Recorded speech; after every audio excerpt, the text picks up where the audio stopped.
ونستعينه ونستغفره ونؤمن به ونتوكل عليه ونعوذ بالله من شرور أنفسنا ومن سيئات أعمالنا من يهده الله فلا مضل له ومن يضلله فلا هادي له ونشهد أن سيدنا ونبينا وحبيبنا وسندنا ومولانا محمد صلى الله تعالى عليه وعلى آله وأصحابه أجمعين. أما بعد فأعوذ بالله من الشيطان الرجيم. بسم الله الرحمن الرحيم.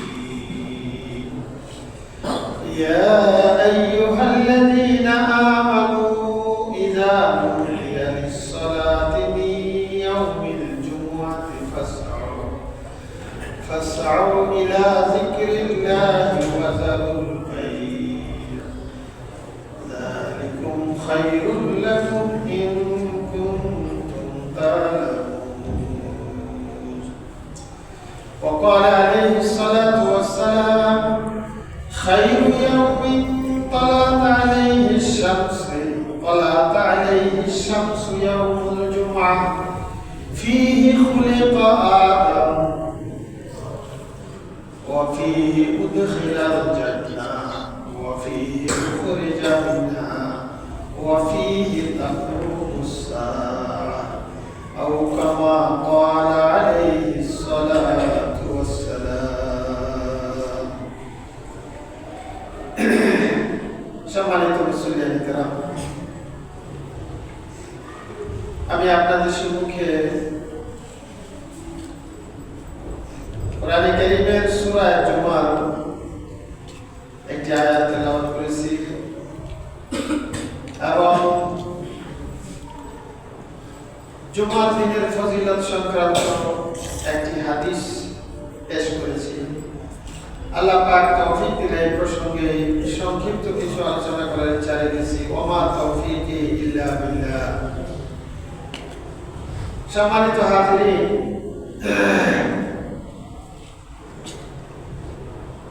সপ্তাহের এই শুক্রবারের দিনটাকে আরবিতে ইয়াউমুল জুমা বলা হয়। জুমা শব্দের অর্থ এবং কেন এই দিনটাকে জুমা বলা হয় এই সম্পর্কে অনেকেই হয়তো আমরা জানি না। হযরত সুলাইমান নামে একজন সাহাবী ছিলেন। আল্লাহ রাসূল একদিন তাকে জিজ্ঞাসা করলেন, হে সুলাইমান, তুমি কি জানো জুমার দিনকে জুমা কেন বলা হয়? জুমার দিনকে জুমার দিন হিসেবে কেন নামকরণ করা হয়েছে তুমি কি জানো? উত্তরে ওই সাহাবী বললেন, ইয়া রাসূলুল্লাহ, এটা আমার জানা নেই। তো আল্লাহ রাসূল তখন উত্তরে বললেন যে এই জুমার দিনকে জুমা হিসেবে নামকরণ করা হয়েছে, ইয়াউমুল জুমা হিসেবে নাম করা হয়েছে। এর কারণ হলো আদম আলাইহিস সালামকে সৃষ্টি করার জন্য এই দিনে কাদো মাটি জমা করা হয়েছিল। জুমা মানে একত্রিত করা, জমা করা। তো জুমার দিনে যেহেতু আদম আলাইহিস সালামকে সৃষ্টি করার লক্ষ্যে আল্লাহ তাআলা নির্দেশ করে ফেরেশতাদের মাধ্যমে পৃথিবীর বিভিন্ন প্রান্ত থেকে কাদো মাটিকে জমা করা হয়েছিল, এই জন্য এই দিনটাকে জুমার দিন বলা হয়।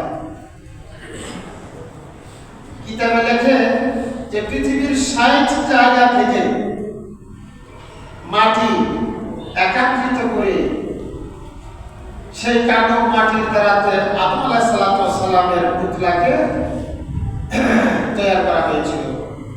তো সেটা ছিল এই জুমার দিন। এই জন্য এই দিনটাকে জুমার দিন বলা হয়। কারো কারো মতে হযরত আদম আলাইহিস সালাম এবং মা হাওয়া আলাইহিস সালাম এই দুইজনের মধ্যে সর্বপ্রথম এই দিনের মিলন ঘটেছিল। এই জন্য এই দিনটাকে জুমার দিন হিসাবে নামকরণ করা হয়েছে। কারো কারো মতে আদম আলাইহিস সালাম এবং মা হাওয়া আলাইহিস সালামকে দুনিয়াতে প্রেরণ করার পরে দীর্ঘদিন বিচ্ছিন্ন থাকার পরে এই জুমার দিনেই ওনাদের মধ্যে সাক্ষাৎ হয়েছিল।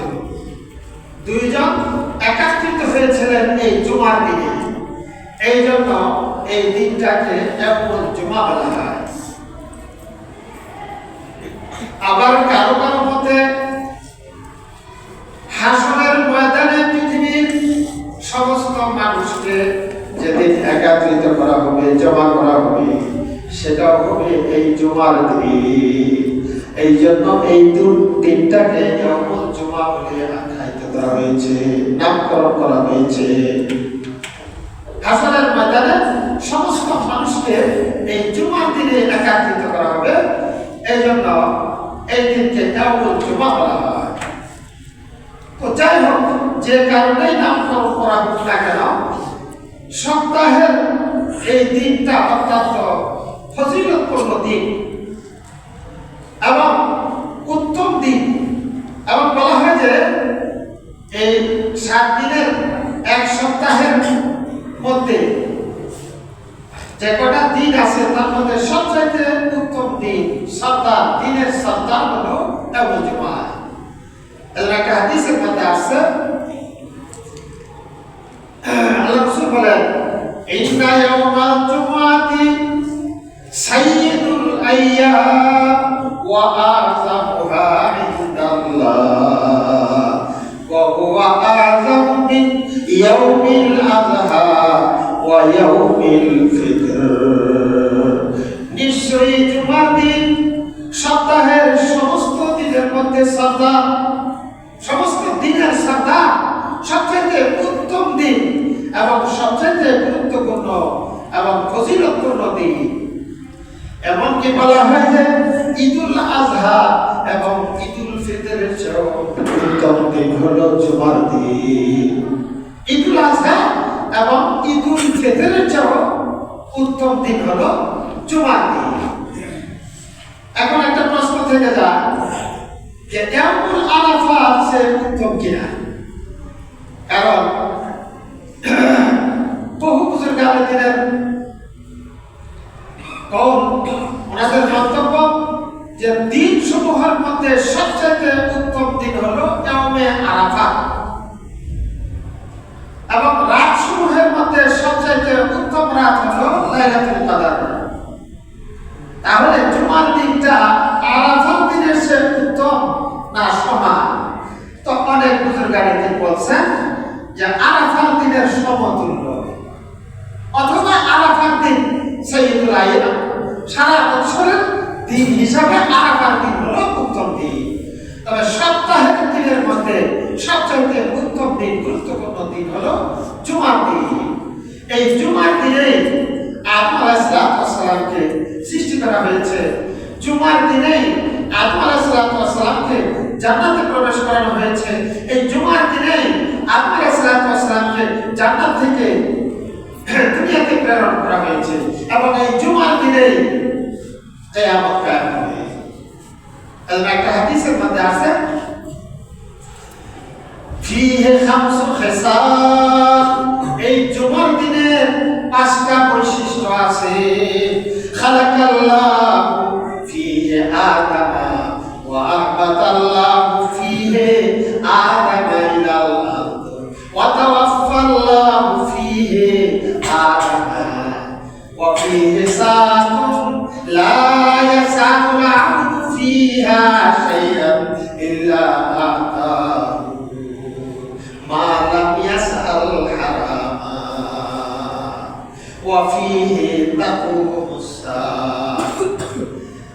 এই জুমার দিনের 5টা বৈশিষ্ট্য আছে। 1 নম্বর বৈশিষ্ট্য হলো যে আল্লাহ তাবারাক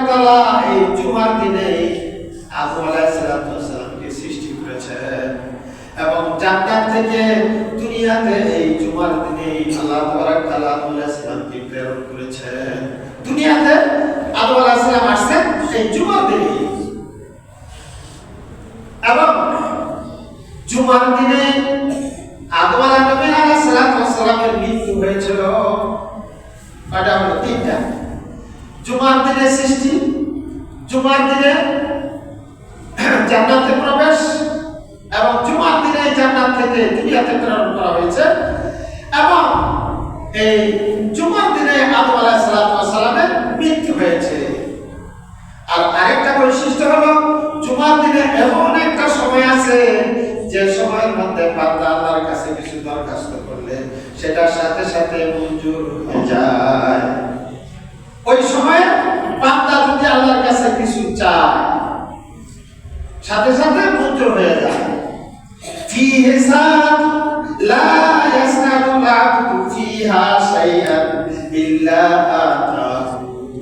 জুমার দিনে এমন একটা মুহূর্ত রয়েছে, ওই মুহূর্তে কোন আদম সন্তান, কোন আল্লাহর বান্দা আল্লাহর কাছে কিছু দরখাস্ত করলে আল্লাহ তাবারক তাআলা তার দরখাস্তকে পুরা করে দেন।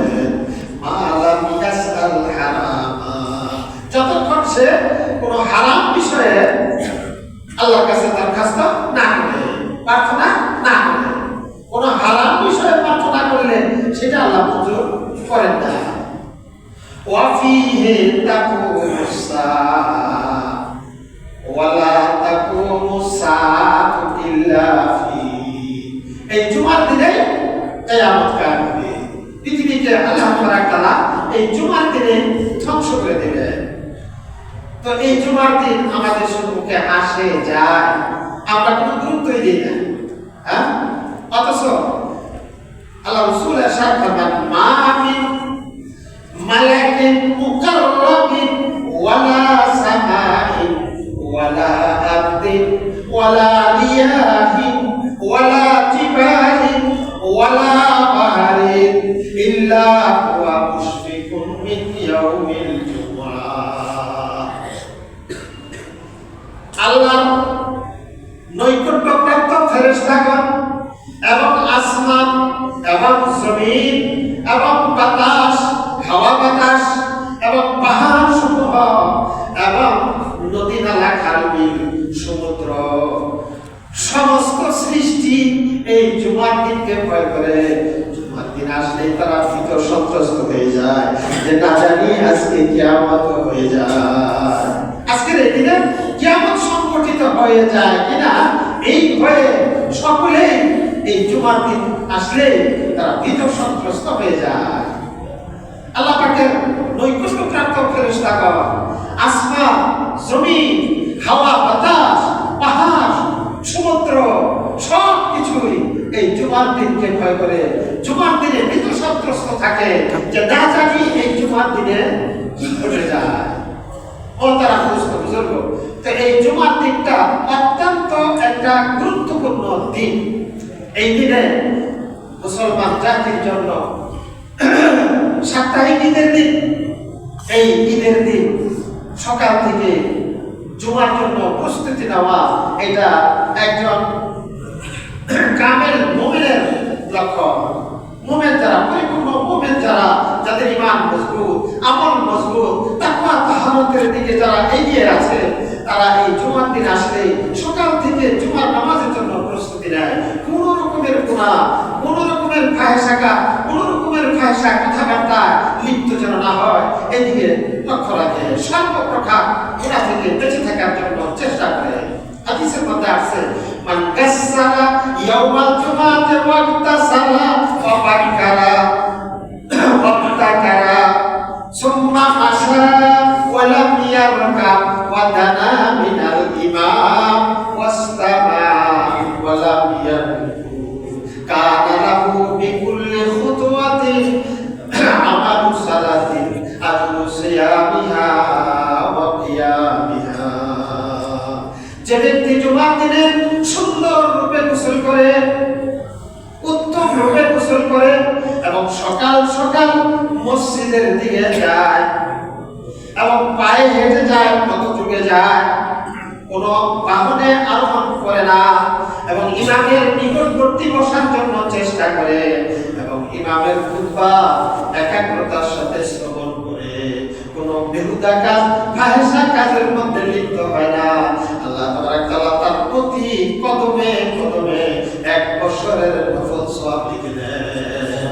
তার আমলনামার মধ্যে 1 বছরের নফল ইবাদতের সওয়াব লেখা হয়। আজরু সিয়ামিহা ওয়া কিয়ামিহা, 1 বছর নফল রোজা রাখলে এবং রাত্রি জাগরণ করে ইবাদত বندگی করলে যে সওয়াব হয়, এই পরিমাণ সওয়াব তার প্রতি কদমে কদমে আমলনামার মধ্যে লেখা হয়। তো আমরা এটা জানারও চেষ্টা করি না, মানারও চেষ্টা করি না। তো এখানে 6টা কথা বলা হয়েছে। সব মানে উত্তম রূপে গোসল করা, জুমার দিন আসলে সুন্দরভাবে গোসল করা, অন্য দিনের তুলনা একটু সাবান লাগিয়ে ভালোভাবে গোসল করা এবং সকাল সকাল মসজিদের দিকে যাওয়া। এরকম না যে সব মুসল্লি যাক, এত আগে গিয়ে বসে থাকলে কি হবে? হ্যাঁ, অনেক সময় থাকা লাগবে। একবারে খুতবা যখন শুরু হবে এর আগ মুহূর্তে যাবো। আল্লাহ সাহাবায়ে কেরাম জুমার দিনে নাস্তা না করেই সকাল সকাল মসজিদে চলে যেতেন সবচেয়ে আউয়ালের ফজিলত অর্জন করার জন্য, প্রথম কাতারের ফজিলত অর্জন করার জন্য। একটা হাদিসের মধ্যে আছে জুমার দিনে সর্বপ্রথম যে ব্যক্তি মসজিদে ঢুকে তাকে 1 নম্বর সিরিয়ালে নাম লেখা হয়, এরপরে যে আসে তাকে 2য় সিরিয়ালে, এরপরে যে আসে সে 3য় সিরিয়ালে আসে। এরকম ভাবে সিরিয়াল মেনটেন করা হয়। ইমাম সাহেব যখন খুতবা দেওয়া শুরু করে, ফেরেশতারা খুতবার জন্য মিম্বারে বসে যায়, তখন ফেরেশতারা ওই দপ্তরকে গুটিয়ে তারাও খুতবা শোনার জন্য বসে যায়, তারাও খুতবা শোনার জন্য বসে যায়। হ্যাঁ, এবং এটাও হাদিসের মধ্যে আসছে প্রথম সিরিয়ালে যে ব্যক্তি আসে তার আমলনামার মধ্যে একটি উট সদকা করার সওয়াব দেওয়া হয়। 2য় সিরিয়ালে যে আসে তার আমলনামার মধ্যে একটা গরু সদকা করার সওয়াব দেওয়া হয় এবং 3য় সিরিয়ালে যে ব্যক্তি আসে তার আমলনামার মধ্যে একটা বকরি সদকা করার সওয়াব লেখা হয় এবং 4 নম্বর সিরিয়ালে যে ব্যক্তি আসে তার আমলনামার মধ্যে একটা মুরগি সদকা করার সওয়াব লেখা হয় এবং 5 নম্বর সিরিয়ালে যে ব্যক্তি মসজিদে ঢুকে তার আমলনামার মধ্যে একটা ডিম সদকা করার সওয়াব লেখা হয়।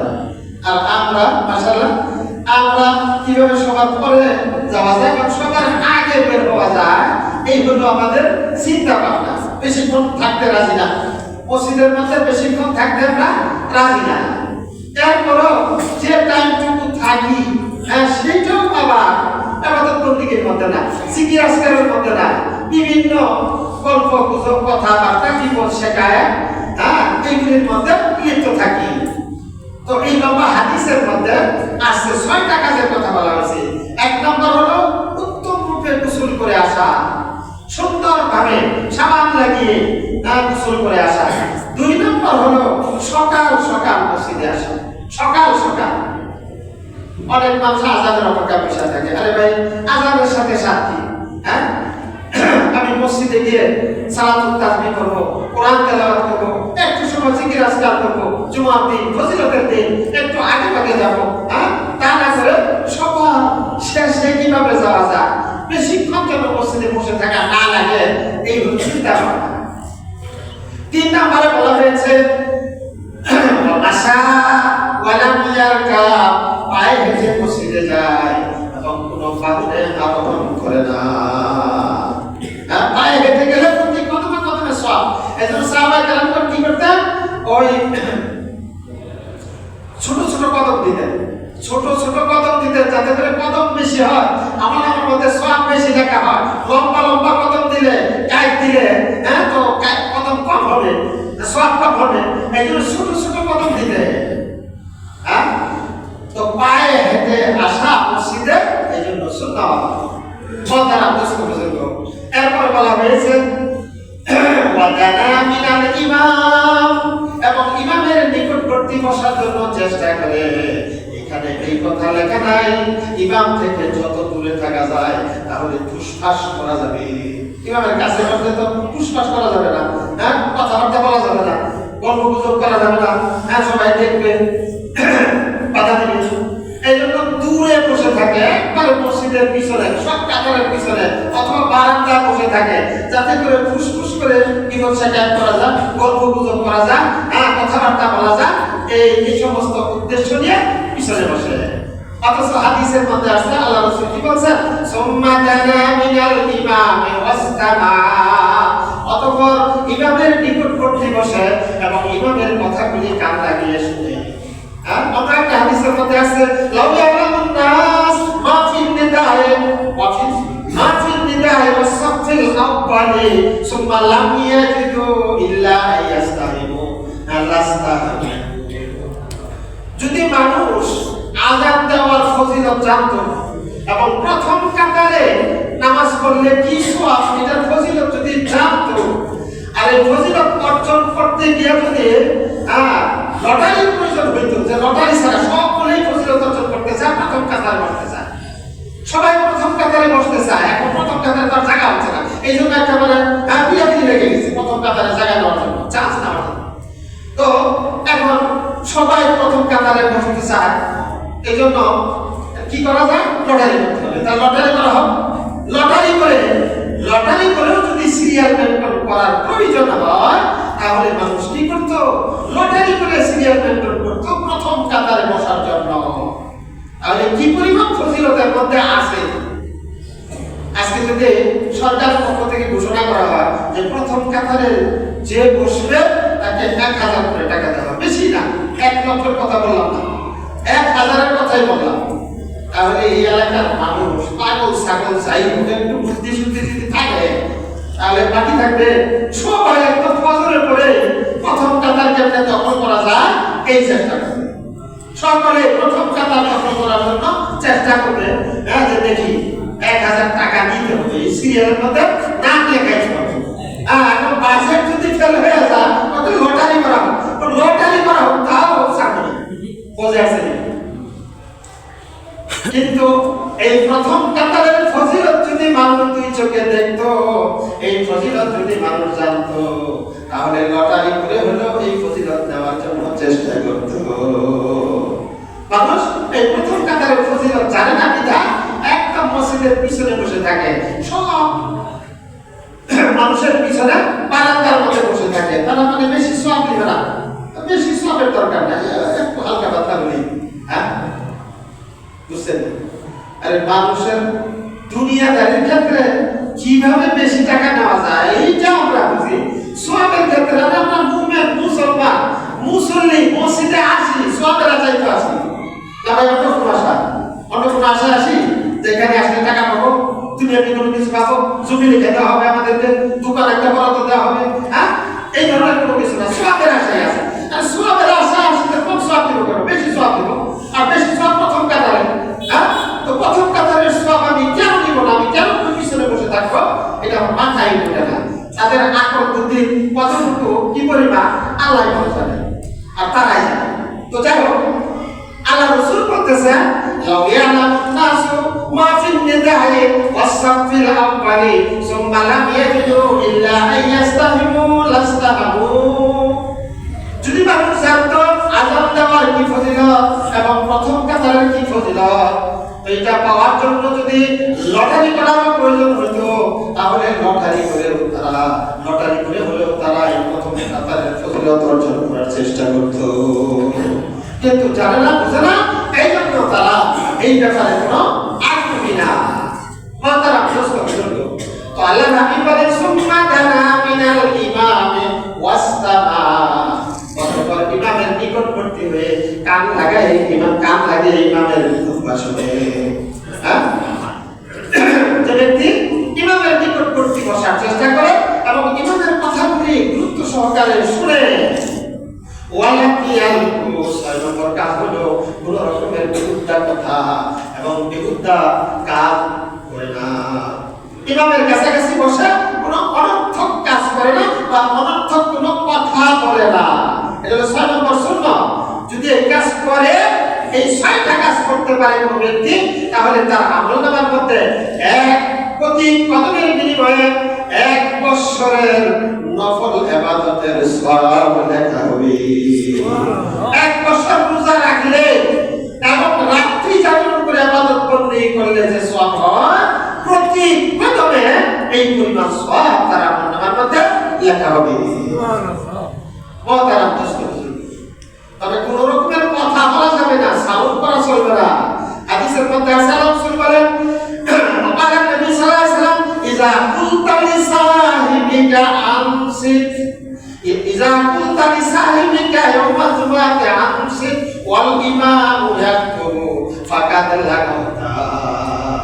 জুমার দিনে যদি তুমি পার্শ্ববর্তী যে ব্যক্তি কথা বলতেছে ইমামের খুতবা দেওয়া অবস্থায়, সেই ব্যক্তিকে তুমি যদি বলো চুপ থাকো, চুপ থাকো, ফাকাত লাগাউতা, তুমি একটা লম্ব কাজ করলা, অনর্থক কাজ করলা, বিরুদ্ধা কাজ করলা। তুমি যে বললা চুপ থাকো, এই বলাটাও তোমার ঠিক হলো না, এই বলাটাও তোমার ঠিক হলো না। অন্য একটা হাদিসের মধ্যে রাসূল বলেন, মান তাকাল্লামা ইয়াউমাল জুমআতি ওয়াল ইমামু ইয়াখতুবু, যে ব্যক্তি কথা বলে ইমামের খুতবা দেওয়া অবস্থায়, জুমার দিনে যে ব্যক্তি কথা বলে, যে ব্যক্তি কথা বলে ইমাম খুতবা দেওয়া অবস্থা, যে ব্যক্তি কথা বলতে থাকে, তো তাকে সাংঘাতিক ভাষায় আল্লাহ রাসূল উদাহরণ দিয়েছেন। আহুয়া কাল হিমার ইয়াহমিলু আসফারা, বসে একটা আস্তা গাধা, যে গাধা কিতাব বহন করে কিতাবের মর্ম বুঝে না। আল্লাহ রাসূলের কথা, আমার কথা নয়।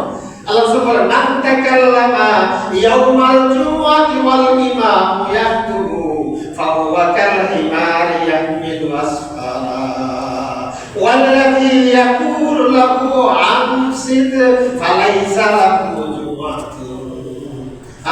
যদি ইমামের খুতবা দেওয়া অবস্থায় কোনো ব্যক্তি কথা বলে, সে একটা গাধা, যে গাধার উপরে কিতাব বহন করা হয় কিন্তু সে কিতাবের মর্ম বুঝে না। তদ্রূপভাবে যে মুসল্লি ইমামের খুতবা দেওয়া অবস্থা জুমার দিনে কথা বলে, ও সে একটা গাধা, গাধার নেই, সে জুমার দিনের মর্ম বুঝে না, জুমার দিনের ফজিলত বুঝে না, বিদায় কথা বলে। আর যদি পার্শ্ববর্তী কোনো ব্যক্তি বলে যে চুপ থাকো, মিয়া কথা বলো না, এই কথা যদি বলে, তাহলে ফালাইসা লাহু জুমআতুন, তার জুমার সওয়াব নষ্ট করে দিল। ওই ব্যক্তি এই কথাটা বলার কারণে তার জুমার সওয়াব নষ্ট করে দিল। মহতারাম দোস্ত বুজুর্গ, তাহলে জুমার দিনের কত বড় গুরুত্ব এবং ফজিলত, আর সেইটা আমরা ফুসফাস করে কথা বললে নষ্ট করে দিই। আফসোস, কালকে আমাদের ময়দানে এত কষ্ট করে যাওয়ার পরে যখন দেখবো এই যে জুমা আদায় করছি, একটা সওয়াব নাই, নীল হয়ে গেছে। এটা কিরকম হবে? যেরকম ওই যে মোবাইলের অ্যাকাউন্টের মধ্যে, বিকাশ অ্যাকাউন্টের মধ্যে টাকা আসছিল, চাই টিপ লাগছে, সব টাকা চলে গেছে, পরে দেখতেছে একদম নীল, জিরো। এরকম জিরো। এই যে টিপ মারলো জুমার দিনে আসা মোবাইলের মানে কথা বলা, এই এক টিপের কারণে পুরো সপ্তাহ সওয়াব একদম জিরো। কিয়ামতের ময়দানে দেখবে একদম ফাঁকা। আমার মাথাতে যে জুমাগুলি পড়ছিল কষ্ট করে, কোনো সওয়াব নাই, সব জিরো হয়ে গেছে। মহতারাম দোস্ত বুজুর্গ, এই জন্য এমন কোনো কাজ, এমন কোনো কথা বলা উচিত নয়, এমন কোনো কাজ করা উচিত নয় যার দ্বারাতে এত কষ্টে অর্জিত এই সওয়াব নষ্ট হয়ে যায়, ধ্বংস হয়ে যায়। মহতারাম দোস্ত বুজুর্গ, এই জুমার দিনের সাংঘাতিক ফজিলত, অনেক ফজিলত বলতে গেলে অনেক সময় দরকার।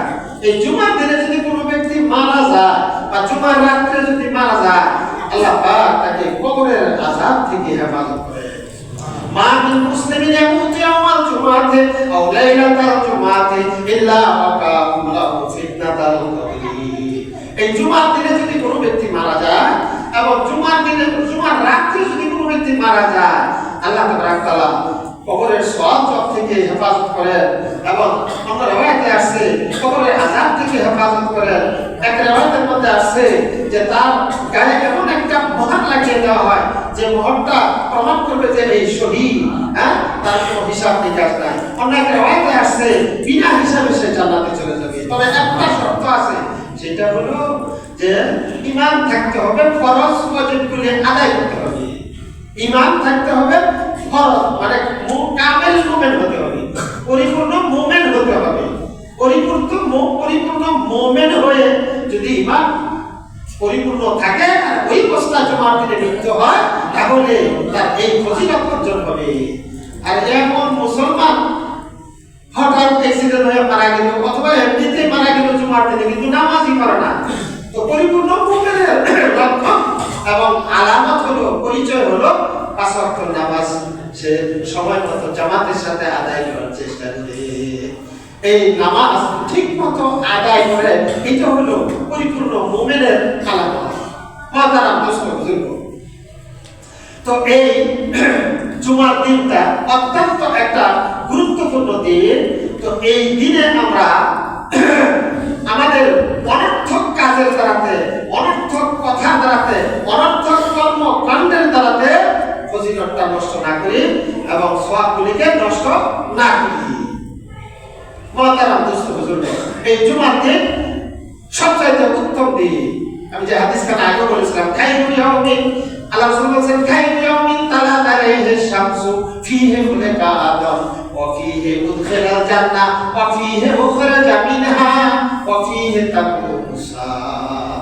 এই জুমার দিনের এত গুরুত্ব যে এই জুমার দিনে আদম আলাইহিস সালামকে সৃষ্টি করা হয়েছে, মৃত্যু জুমার দিনে হবে, জান্নাত থেকে দুনিয়াতে প্রেরণ করা হয়েছে, দুনিয়া আবাদ করা হয়েছে। কেউ বলতে পারে কথা যে জান্নাতে কত আরামের জায়গার মধ্যে আদম ছিল, আদমকে বের করে দেওয়ার কারণে, ওনার ভুলের কারণে আমরা আজকে কষ্টের মধ্যে পড়ছি, দুনিয়াতে আসছি। হ্যাঁ, তাহলে এটা আবার কি ফজিলত হলো? আদম যদি জান্নাতের মধ্যে থাকতো তাহলে তো আমাদের এই দুনিয়াতে আসতে হতো না, এই কষ্টের সম্মুখীন হতে হতো না। হ্যাঁ, তো এটার মধ্যে আবার কি ফজিলত? এইটার মধ্যে ফজিলত আছে। হ্যাঁ, আদম যদি দুনিয়াতে না আসতেন, দুনিয়াতে যদি আদমকে প্রেরণ না করা হতো, তাহলে দুনিয়া আবাদ হতো না, দুনিয়া কি হতো না? আবাদ হতো না। আর আল্লাহ পাকের মাকসাদ হলো দুনিয়া আবাদ করা, দুনিয়া আবাদ করে মানুষকে ইমতিহান করা, পরীক্ষা করা যে তারা আল্লাহর কথা মানে কি মানে না, আল্লাহর দাসত্ব গোলামি করে কি করে না, নবীর কথা মতো চলে কি চলে না, নবীর সুন্নাত মোতাবেক চলে কি চলে না, এটাই আল্লাহ পাকের দেখার মাকসাদ। মাতারাম দোস্ত বুজুর্গ, এজন্য এই জুমার দিনে আমরা আমাদের সংসারিক যত ঝামেলা আছে, কাজ কাম আছে, এটা আগে থেকে সাইড করে গুছিয়ে নিয়ে, হ্যাঁ, শুরুতে কেমনে আসা যায়, সবার আগে কেমনে আসা যায়, সাহাবায়ে কেরামদের মধ্যে প্রতিযোগিতা হতো, সবার আগে কে আসবে, সবার আগে সিরিয়ালটা কে দিবে, এই নিয়ে প্রতিযোগিতা হতো। আল্লাহ পাক কোরআনে পাকের মধ্যে ارشاد ফরমান, ইয়া আইয়ুহাল্লাযীনা আমানু ইযা নুদিয়া লিস-সালাতি মিন ইয়াউমিল জুমআতি ফাসআউ ইলা যিকরিল্লাহ ওয়া যারুল বাইত। এই বান্দাগণ, জুমার দিনে যখন জুমার নামাজের জন্য আহ্বান করা হয়, আযান দেওয়া হয়, ফাসআউ ইলা যিকরিল্লাহ, তো তোমরা সমস্ত ঝামেলা ছেড়ে, সমস্ত কাজকর্ম ছেড়ে জুমার দিকে ধাবিত হও। তোমরা জুমার দিকে ধাবিত হও, মসজিদের দিকে চলো, জুমার নামাজ আদায় করার জন্য চলো। ওয়াজারুল বাই'আ, এবং তোমরা বেচা কিনা, কেনা বেচা, ব্যবসা বাণিজ্য সবকিছু ছাড়ো। কেনা বেচা, কাস্টমারের খুব ভিড় লেগে গেছে। প্রকৃত মুসল্লি যারা, তারা কি করবে? প্রকৃত মুসল্লি যে দোকানদার, সে কি করবে? হ্যাঁ, তারা লাগিয়ে দেবে যে ভাই এখন হবে না, এখন আযান হয়ে গেছে, কোনো বেচা কেনা হবে না, নামাজে পড়ে আসে। আর যারা লুকি ব্যবসায়ী, হ্যাঁ, ইমান দুর্বল, তারা কি করবে? এত কাস্টমার তো করে পাওয়া যাবে না, আচ্ছা ঠিক আছে, আরেকটু বেশি, আরে আজকে না জুমা বাদই থাকে, হ্যাঁ, জুমা বাদই থাকে।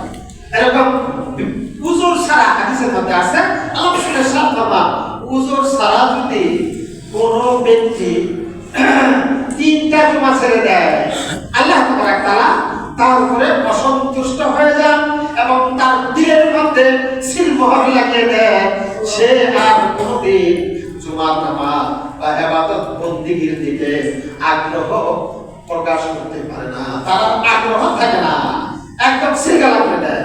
আর 3 জুমা যদি ওজোর ছাড়া কেউ ছেড়ে দেয়, আর একটা জুমা যদি কোনো ব্যক্তি ওজোর ছাড়া ছেড়ে দেয়, তো তার নাম মুনাফিকের দপ্তরে লিখে দেওয়া। হ্যাঁ, এজন্য এই জুমার নামাজ অত্যন্ত গুরুত্বপূর্ণ নামাজ। এই নামাজ যেন কোনো সময় কাজা তো প্রশ্নই নেই। হ্যাঁ, আগে আমরা আসার জন্য চেষ্টা করব। মাদারা দোস্ত বুজুর্গ, আমাদের দেশে যে সুন্দর পরিবেশ, মুসলমান দেশ, ইসলামিক স্টেট না হলেও মুসলমানের দেশ, ৯০% বা তার উপরে মুসলমান মেজরিটি একটা দেশ। এখানে ইবাদত বন্দেগীর মধ্যে কোনো রকমের বাধা বিপত্তি নাই। ইবাদত বন্দেগী করতে কোনো রকমের সমস্যা নাই। পৃথিবীতে এমনও দেশ আছে যেখানে আগ্রহ, অনেক মুসলমান বসবাস করে, আগ্রহ থাকা সত্ত্বেও জুমার নামাজ আদায় করতে পারে না। অমুসলিম দেশের মধ্যে থাকে, সারা নামাজ আদায় করার সুযোগ পায় না। আশেপাশে কোনো মসজিদ নাই, জুমার নামাজ আদায় করতে হলে ২০০-৩০০ কিলোমিটার দূরে যেতে হয়। তো ওই সমস্ত দেশের মানুষ তাদের আগ্রহ থাকা সত্ত্বেও তারা জুমার নামাজ আদায় করতে পারতেছে না। আর আমাদের সব রকমের পরিবেশ থাকার পরেও ঘরের পাশে মসজিদ, বাড়ির পাশে মসজিদ, আযান শোনা যাচ্ছে, এমনকি একামত শোনা যাচ্ছে, তারপরেও দেখা যায় যে মসজিদে আসে না। দোকানের মধ্যে বসে আছে, বেচাকিনা করতেই আছে, এখনো দোকান বন্ধ করে না। তো এটা বড় আশ্চর্যজনক কথা, আশ্চর্যজনক কথা। মহতারাম দোস্ত বুজুর্গ, সারা বিশ্বে মুসলমান ও ইসলামের বিরুদ্ধে ষড়যন্ত্র চলছে। সারা বিশ্বে, আমাদের দেশেও ওই গরু মারা গেলে শকুনেরা উপরে আইসা খালি ঘুরতে থাকে না, সময় দেখতাম, এখন অনেকটা কমে গেছে। তো এই শকুন খালি ঘুরতে থাকে, মরা গরু খাওয়ার জন্য সিরিয়াল মতো খালি আসার অপেক্ষায় থাকে, আসতে থাকে। আমাদের দেশেও এই ভাব শুরু হয়ে গেছে। মুসলমানের ঈমান আমল ধ্বংস করার জন্য, ইসলামকে ধ্বংস করার জন্য, ইসলামকে উৎখাত করার জন্য, মুসলমানদের ঈমানের উপরে আঘাত হানার জন্য এই শকুনদের দৃষ্টি কুদৃষ্টি করে গেছে। কিভাবে মুসলমানদেরকে ঈমান হারা করা যায়, বিশেষ করে মুসলমান মা বোনদের ঈমান হারা কিভাবে করা যায়, উগ্র হিন্দুত্ববাদীদের ষড়যন্ত্র কুচক্র সারা বিশ্ব তথা আমাদের এই দেশকে টার্গেট করে তারা এমন ভাবে আগাইতেছে, শুনলে আপনাদের গাছ হয়ে উঠবে। মুসলিম মেয়েদেরকে তারা কিভাবে প্রতারিত করতেছে আমাদের এই দেশে। এজন্য পত্র পত্রিকা অহরহ দেখা যাচ্ছে যে মুসলমান মেয়ে হিন্দু ছেলের সাথে চলে গেছে, বা হিন্দুত্ববাদী গ্রহণ করছে, হিন্দু হয়ে গেছে। এই যে একটা লিফলেটের মধ্যে সতর্ক করার জন্য আপনাদেরকে বলছি, এবং এটা সতর্ক করার জন্যই এটা এই প্রচারের ব্যবস্থা করা হয়েছে। বাংলাদেশের বিরুদ্ধে উগ্র হিন্দুত্ববাদীদের গভীর ষড়যন্ত্র, এখনই সকলকে সচেতন হতে হবে। আমি একটু পড়ে শোনাচ্ছি। আপনার মা বোন মেয়েকে এ বিষয়ে সতর্ক করুন, এবং প্রত্যেক মসজিদের ইমাম খতিবগণ যেন এ বিষয়ে সকলকে সতর্ক করে দেন। একটি জরুরি সতর্ক বার্তা। প্রিয় মুসলিম ভাই, সময় থাকতে নিজে সতর্ক হন এবং আপনার ঘরের নারীদেরকেও সতর্ক করুন। ভারতের বিভিন্ন উগ্র হিন্দুত্ববাদী সংগঠনের নেতৃত্বে ভারত ও বাংলাদেশে উগ্র হিন্দুত্ববাদীরা বিভিন্ন ষড়যন্ত্র চালিয়ে যাচ্ছে। এটি উগ্র হিন্দুত্ববাদীদের এমন একটি মিশন যেখানে তারা বিভিন্ন অপকৌশল ও চক্রান্ত করে মুসলিম নারীদেরকে প্রেমের ফাঁদে ফেলে অপহরণ, জোরপূর্বক হিন্দু ধর্মে ধর্মান্তরিতকরণ, ধর্ষণ, ভারতে পাচার, পতিতালয়ে বিক্রি, এমনকি খুনের মতো জঘন্য সব অপরাধ সংগঠিত করে থাকে। তাদের ধারণা, এভাবে তারা মুসলিম জনসংখ্যা হ্রাস করবে, হিন্দু জনসংখ্যা বৃদ্ধি করে মুসলিমদের উপরে কর্তৃত্ব বিস্তার করবে, তাদের পাপ মোচন করবে এবং বাংলাদেশকে হিন্দু রাষ্ট্র বানিয়ে অখণ্ড ভারত তথা রাম রাজ্য প্রতিষ্ঠা করবে। নাউজুবিল্লাহি মিন যালিক।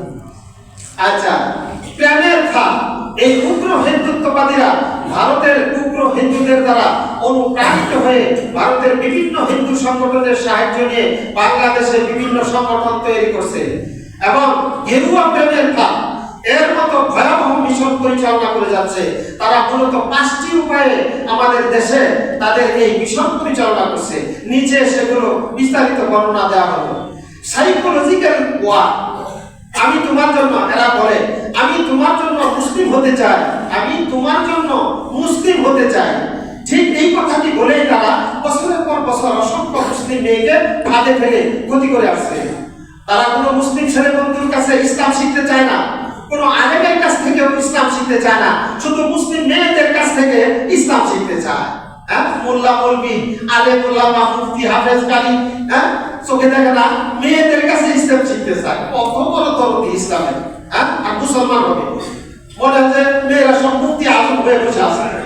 আচ্ছা, ইসলাম শিখতে চায়। তারা ভার্জিন না হলে বিয়ে করতে চায় না, মানে সতী না হলে ভার্জিনিটি চেকের আড়ালে এবং ভালোবাসার প্রমাণ নেওয়ার বাহানা বিয়ের আগে যে কোনো উপায়ে শারীরিক সম্পর্ক করতে চায় এবং সেই ভিডিও গোপনে ধারণ করে তারপর ব্ল্যাকমেইল করে সেসব মুসলিম মেয়েদেরকে হিন্দু ধর্মে ধর্মান্তরিত করে, আর সেটা সম্ভব না হলে ভারতে পাচার করে নিষিদ্ধ জায়গায় বিক্রি করে দেয়।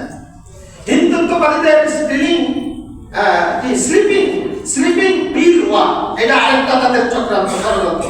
মুসলিম মেয়েদের খাবারের সাথে কৌশলে স্লিপিং পিল মিশিয়ে দর্শন করে, সেটি গোপন ক্যামেরায় ধারণ করে হিন্দু হওয়ার জন্য জোর জবরদস্তি করা কিংবা ব্ল্যাকমেইল করা তাদের পূর্ণ কৌশল।